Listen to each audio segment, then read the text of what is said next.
ప్రజలకు నష్టం జరుగుతుంది, సంఘర్షణ వైఖరి ప్రభుత్వాల మధ్యలో ఉండొద్దు అన్న ఆలోచనతోని తెలంగాణ రాష్ట్ర ప్రభుత్వం తరఫున భారత ప్రభుత్వానికి వినతి పత్రాలు ఇచ్చినాం.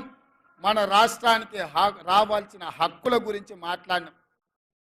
విజ్ఞత ఉండాలి, మన మీద మనకు విశ్వాసం ఉండాలి. రాష్ట్రానికి ఏం దేవాలనో ఏం రావాలనో నాయకుడికి అవగాహన ఉండాలి.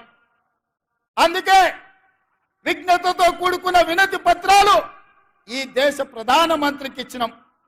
ఇంకొక ఆయన అంటాడు 6 అడుగులు పెరిగిండు కానీ ఆయనకు మెదడు ఎక్కడుందో నాకు తెలియదు.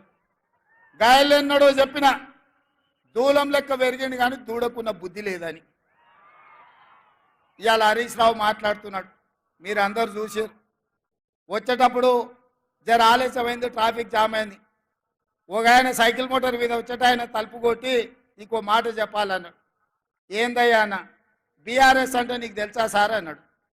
ఏందోనే వాళ్ళు ఏదో భారత రాష్ట్ర సమితి అన్నారు కదా అంటే, అది కాదు సార్, అది బిల్లా రంగ సమితి. నువ్వు ఎప్పుడు బిల్లా రంగ అంటావు కదా, ఒకటి బిల్లా ఇంకోటి రంగా, 2 కలిపితే సమితి. బీఆర్ఎస్ అంటే బిల్లా రంగ సమితి అని చెప్పిండు.